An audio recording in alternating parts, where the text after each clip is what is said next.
L'actualité de ce lundi, c'est aussi le début d'une deuxième semaine de grève à General Electric à Belfort. Alors que la filière nucléaire du géant américain est sur le point d'être vendue à EDF, l'ambiance se tend. En cause, la politique salariale de la direction. Stéphanie Bourgeot et Lilia Aoudia.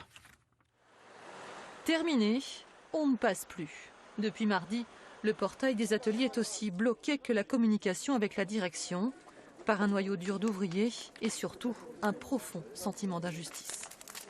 Il faut bien voir que le blocage du site ne se fait pas de gaieté de cœur. C'est un peu par désespoir. On ne peut plus se parler. Eh bien écoutez, voilà, on bloque. Et après, il faudra forcément discuter puisqu'il y a blocage. Le bras de fer des négociations salariales est une quasi-tradition, mais cette année, il est plus que ça. En lieu et place des 3,4% d'augmentation demandée, la direction propose un peu plus de 2, mais pour 7 salariés sur 10 seulement. Et pas de prime, sauf pour la branche Power Service qui, elle, n'a pas eu la mauvaise idée de faire grève.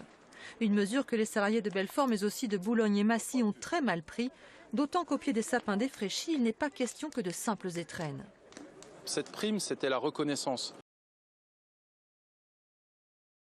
On ne peut pas, en fin d'année 2021, remercier les salariés pour leur engagement et leur dire on oublie tout et on ne comprend pas votre mouvement et votre contestation.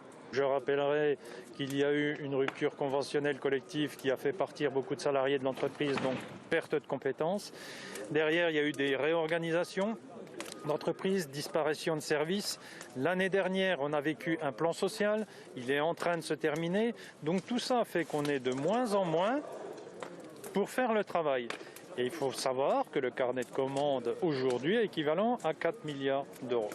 Des années de travail assuré, mais au point mort pour l'instant.